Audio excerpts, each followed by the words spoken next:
उन्होंने मुझे गालियाँ दी, अपशब्द बोले, मुझे प्राइवेट पार्ट पे हाथ लगाया, बहुत ज़्यादा हिट किया है, पीछे से भी आगे भी, और ब्रेस्ट वगैरह भी बहुत ज़्यादा मुझे उस नखूनों के निशान भी आए थे। आपत्ति से पहले जब एंट्री की थी उन्होंने मेरी जाति पूछी, भाई साहब क्या किस जाति से हो? मैंने बोला मैं ऐसी से हूँ, तो उनका रवैया तभी चेंज हो गया था। जब मैं इंग्लिश में बोलने लगा तो उन्होंने सिर्फ सीधे में से कहा ढेड़, इंग्लिश मत बोल, मत लिखवा, हिंदी में लिखवा। जैसे ही उस बात में हीटेड आर्गुमेंट शुरू हो गई, वो सर के ऊपर आने लगा, तो फिर जैसे ही सर के ऊपर आने लगा मैंने इंटरवीन किया, फिर वो मारना शुरू किया और बहुत घूसे लातों से बहुत मारा है सर। और मारते मारते अंदर जो एरिया है जहाँ कैमरा नहीं है वहाँ हमें ढकेलने की कोशिश की और अंदर डाल दिया वहाँ मारा मैं। और जैसी दिखा सर, सारों ने गैंग में मिलके मारा है, पूरी जैसे वहाँ फोर्स थी सारी अंदर आ गई, मुझे मार दिया इन्होंने, बहुत मारा। मैं ये कहना चाहूँगा कि SHO साहब का जो कुकृत्य है ये बहुत ही निंदनीय है।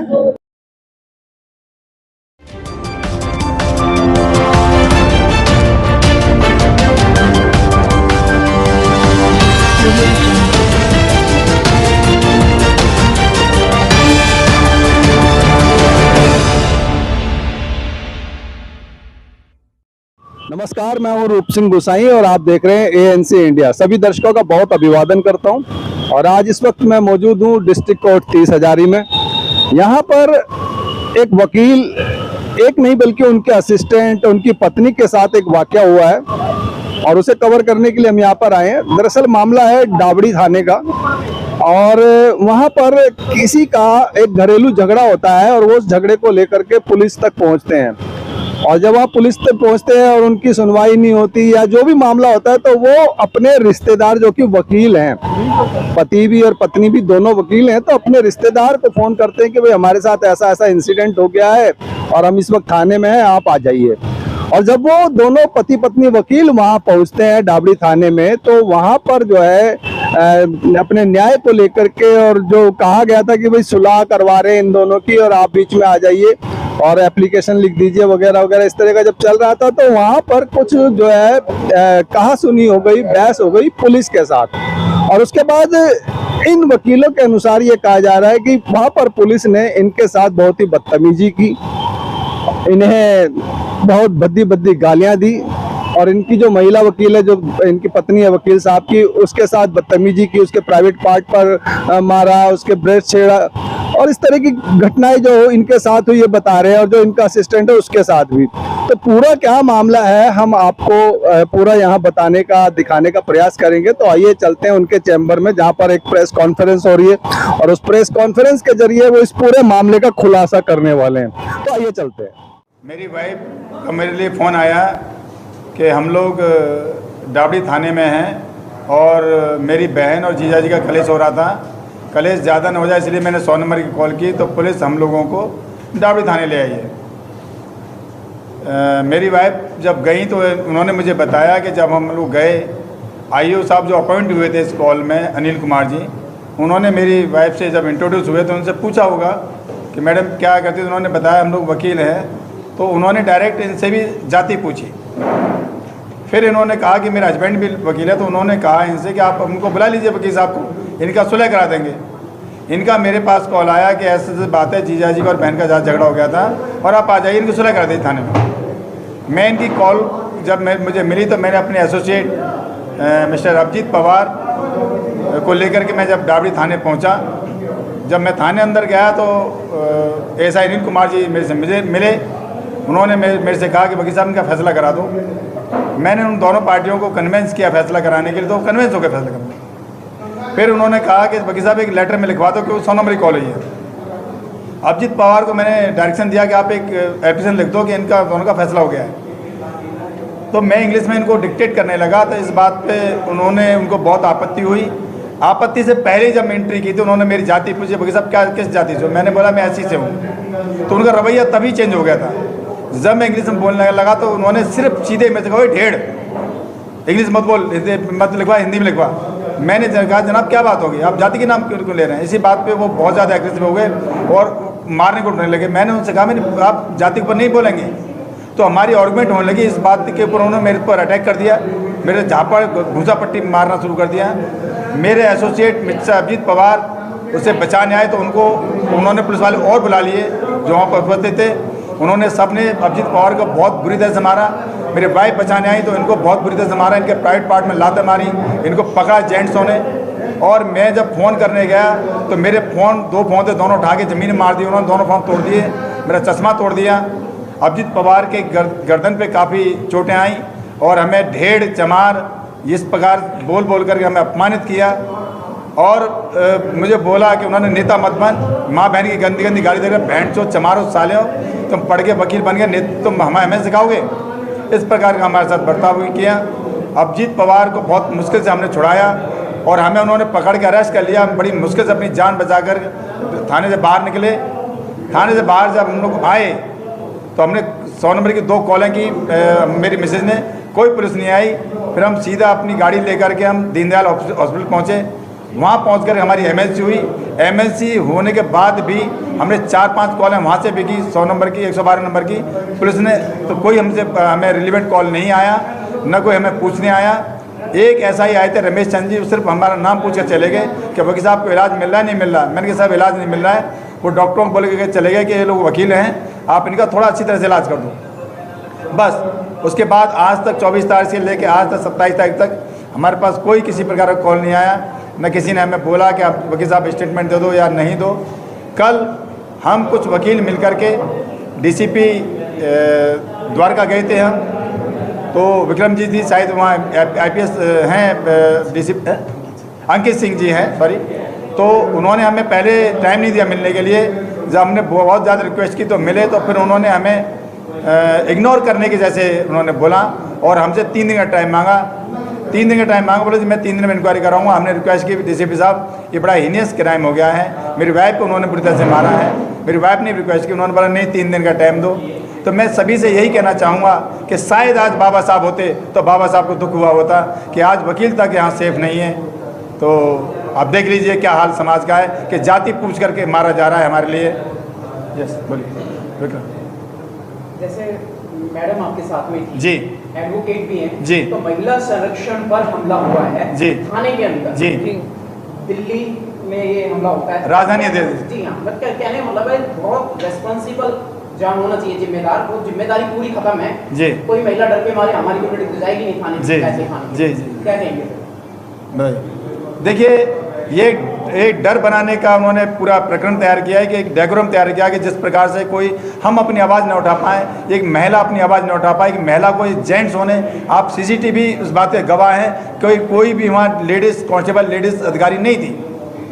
कोई बच्ची, छोटी बच्ची, मान लो 18 साल की बच्ची है, 20 साल की बच्ची है, वो थाने जाएगी नहीं ना डर के मारे, इस पर मैडम क्या कहेंगी? मैडम आप महिलाएं बताएं इस मामले क्या हुआ बताइए। जी, शुरुआत तो यहीं से हुई थी कि मैंने अपनी सिस्टर के लिए कॉल किया था। उनका झगड़ा बहुत ज़्यादा बढ़ गया था, तो हमने कॉल किया 100 नंबर पे, मैंने 112 पे कॉल किया। तो वहाँ से वो ले गए, पीसीआर वैन में ले गए हैं।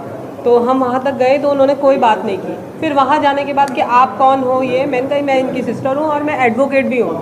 तो क्या अच्छा कौन जाती हो आप लोग, कहाँ से हो? मैंने कहा ऐसी समाज से हैं हम लोग। अच्छा ठीक है। फिर वो बड़ा रूडली मेरे से उन्होंने बात करना शुरू कर दिया। फिर मैंने हस्बैंड को कॉल किया कि आप आ जाइए, थोड़ा ऐसे बात है। तो इन्होंने कहा कोई बात नहीं, सेटलमेंट करा देते हैं। तो सेटलमेंट करवाने के लिए जब बात हुई कि चलो, वो दोनों हस्बैंड वाइफ मान भी गए कि चलो कोई बात नहीं, सेटलमेंट कर लेते हैं, आप लोग कह रहे हो तो हम सेटलमेंट कर लेते हैं। फिर वहाँ जाके जब इन्होंने अपने असिस्टेंट को बोला अभिजीत को कि कोई बात नहीं, सेटलमेंट लेटर एक बार लिख दो और बताने लगे, तो उन्होंने कहा अरे इंग्लिश में क्यों लिख रहे हो, हिंदी, पहली बात तो हिंदी में बात किया करो। सबसे पहला उन्होंने ये बोला। और मेरे से भी वो इतना ही रूडली बात कर रहे थे कि ऐसे कैसे बात कर रहे हो, बात कैसे कर रहे हो, अच्छा उधर बैठो, हम अपने आप देख लेंगे जो भी देखना होगा। इस तरीके से उन्होंने मुझे ट्रीट किया, इस तरीके से मेरे से बात करना शुरू किया कि हाँ हाँ ठीक है हम लोग देख लेंगे।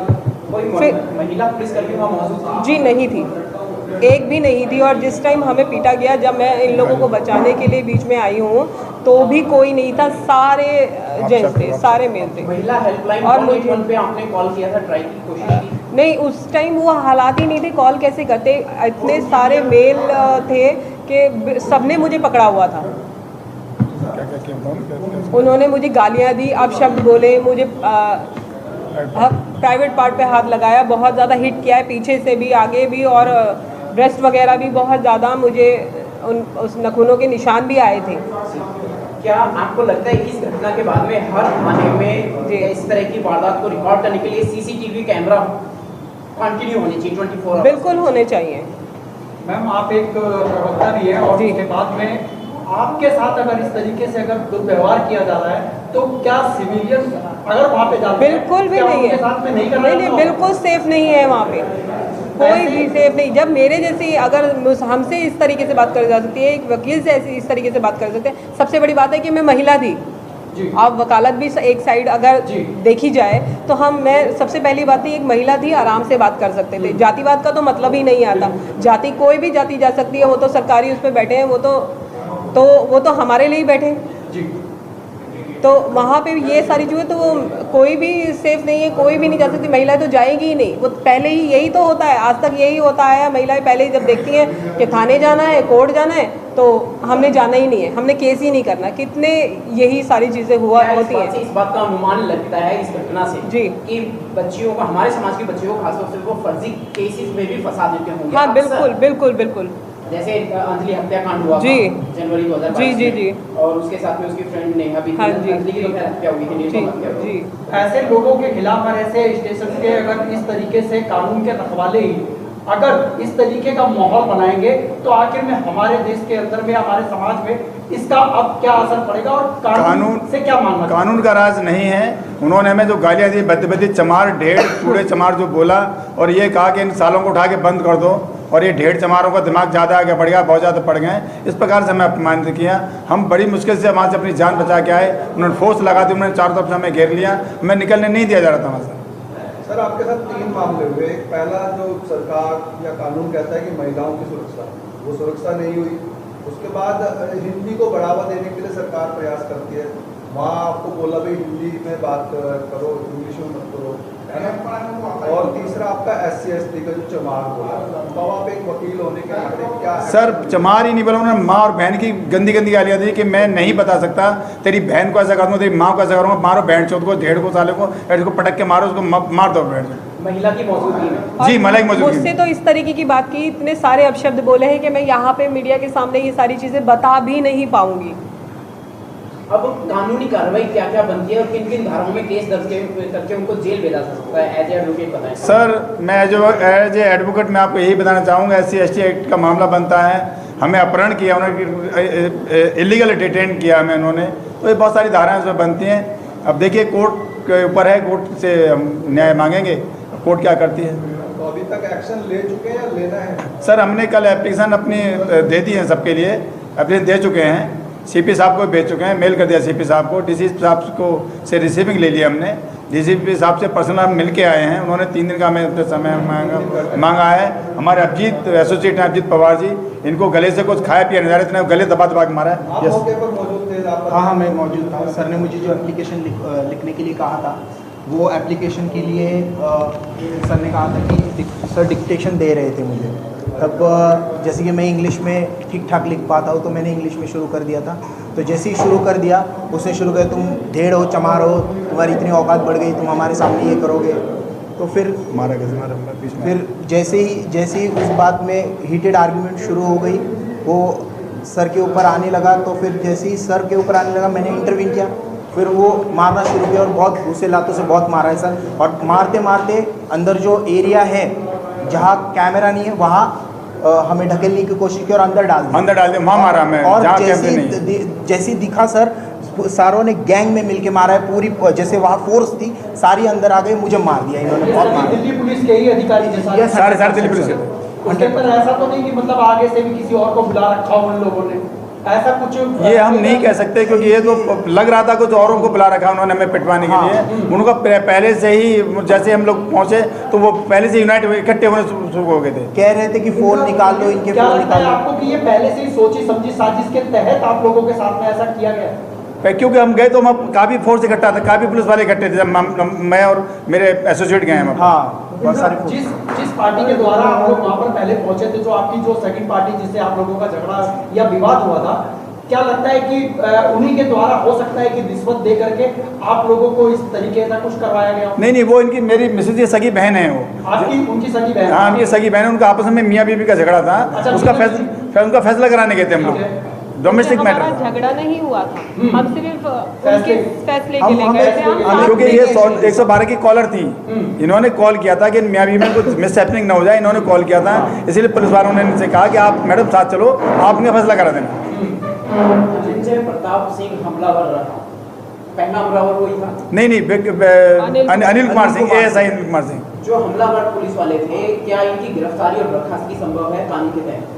बनता तो है। अब आपके कानून जाने, आगे अमित शाह जी जाने कि पुलिस अमित शाह जी की है। इन्होंने बेलगाम पुलिस को कर रखा है, जो कि कानून का राज बिल्कुल खत्म हो चुका है।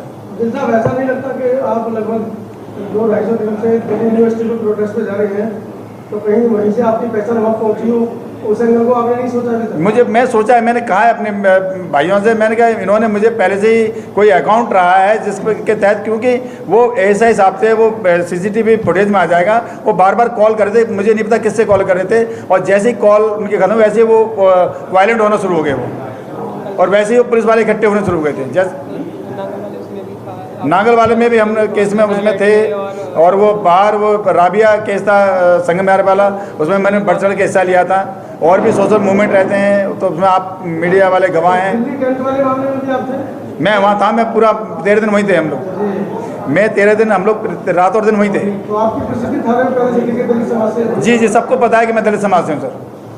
सर, अगर आप दलित समाज से हैं और उसके बाद में अब जो इस समय दलित समाज के लिए क्या कहना चाहेंगे, वहीं पे माननीय अमित शाह जी हैं और माननीय मोदी जी हैं, अब इनसे क्या कहना चाहेंगे, किस तरीके से कानून व्यवस्था सही होनी चाहिए? जहाँ पर प्रेस रिपोर्टरों के ऊपर में भी हाथ उठा दिया जाता था, अब वकीलों को भी नहीं छोड़ा जाता और टारगेट बनाया। मैं अमित शाह जी से और मोदी साहब से, यही हमारे माननीय प्रधानमंत्री हैं, क्योंकि वो कॉन्स्टिट्यूशन पद है, तो मैं यही रिक्वेस्ट करना चाहूँगा कि ये देश संविधान से चल रहा है, संविधान से ही चले। इस देश में कानून का राज कायम हो, और जिसमें सब लोग अपने चैन की सांस ले पाएँ, आज़ादी की ज़िंदगी जी पाएँ। जिसने किया है कल्प्रिट, उसको सजा मिले और बेगुनाह फंसे नहीं। मैं यही इसके आगे कुछ कहना चाहेंगे? बस यही है जी, बस कि हमें न्याय मिले, जिन्होंने किया है कल्प्रिट उनको सजा मिले, बस। Thank you. मैं BP पांडे, एडवोकेट, 30 जारी कोर्ट। सर, जिस तरीके से आपने ये डाबडी का केस देखा, वकील साहब जी के साथ में देखा, आप खुद भी एक वकील हैं जी, इसके तहत अब ऐसा कौन सा मामला बनना चाहिए जिससे या तो उन अधिकारियों का जो डाबडी थाने के थे, इन लोगों को सस्पेंड किया जाए, या इन लोगों के ऊपर जो है कौन सी धाराएं लगा करके जो है अब इन लोगों को यहाँ से, इनको नौकरी से सस्पेंड करवा दिया जाए? सबसे पहले तो मैं ये कहना चाहूंगा, मीडिया के माध्यम से मैं ये कहना चाहूंगा कि SHO साहब का जो कुकृत्य है ये बहुत ही निंदनीय है, और हमारे किसी अधिवक्ता के साथ उन्होंने इस तरीके से अपमानजनक अभद्र टिप्पणी की है, ये बहुत ही निंदनीय है, और इसकी हम घोर निंदा करते हैं। दूसरी बात, आपने हमसे ये पूछा कि इनके ऊपर क्या सेक्शन लगने चाहिए, तो इन्होंने जिस तरीके से व्यवहार हमारी बहन के साथ किया है वो बहुत गलत है। उसको इनके साथ में 120B, 354, ठीक है, और जो भी रेलेवेंट सेक्शन होते हैं वो सेक्शन ऐड किए जाएं। SC/ST एक्ट भी लगाना चाहिए इनके ऊपर, और कड़ी से कड़ी सजा इनको मिलनी चाहिए। अगर हम अधिवक्ता खुद को न्याय नहीं दिलवा सकते तो अपने क्लाइंट को, अपने मुवक्किल को क्या न्याय दिलाएंगे? तो आपने पूरा मामला देखा और सुना। यहाँ पर बड़ी अजीब सी बात है कि जब महिला सुरक्षा की बात की जाती है तो महिला कहाँ सुरक्षित है, क्यों नहीं उसको सुरक्षा मिल पा रही, जिस चीज के लिए वो बरसों से लड़ रहे हैं, सरकार कानून उस तरह का प्रावधान बना रहे, फिर क्यों ऐसी घटनाएं सामने आती हैं कि महिला के साथ इस तरह का फलान हो गया, चाहे उसकी हत्या हो गई, चाहे वो रेप हो गया, चाहे बदतमीजी हो गई। सेकंड, जैसा कि बताया इन्होंने, अभी आपने सुना कि जब वकील साहब ने इंग्लिश में जो लेटर लिखा तो पुलिस ने कहा कि भाई हिंदी में लिखो। ठीक है, हिंदी को बढ़ावा देने की बात हो रही है, तो लेकिन आखिर इंग्लिश से भी इतना क्या परहेज है? क्या उन्हें इंग्लिश समझ में नहीं आती, या क्या समझते हैं वो इंग्लिश को, जो कि भाई इंग्लिश में नहीं हिंदी में जबरदस्ती लिखो। ठीक है, हिंदी को मान्यता देना चाहिए, पर इतना भी नहीं कि जिसको अगर इंग्लिश आती है और वो अपनी बात इंग्लिश में कहना चाह रहा है तो उससे जबरदस्ती हिंदी में लिखवाया जाए, ये भी कहाँ तक उचित है, आप बताइएगा। उसके अलावा तीसरी बात, जो SC ST को लेकर के या जो आजकल किसी भी जो है कह दिया जाता है कि ये चमार है, और जो है हालांकि जब ये कानून बना है कि आप किसी को इस तरह का नहीं कह सकते, उसका जाति विशेष का जाति विशेष सूचक करके उसको जो है संबोधित नहीं कर सकते हैं, इसको कानूनन जो जुर्म माना गया, तो क्यों इस तरह की घटनाएं हो रही हैं? इस पर जो भी आपके सुझाव हो, विचार हो, हमारे साथ जरूर साझा कीजिएगा। इसी के साथ मैं रूप सिंह गुसाई अपने कैमरामैन व्यास कुशवाहा के साथ आप सभी से अनुमति चाहूंगा। जल्द मिलूंगा, तब तक आप अपना बहुत ख्याल रखिएगा। नमस्कार, धन्यवाद, जय हिंद, जय भारत।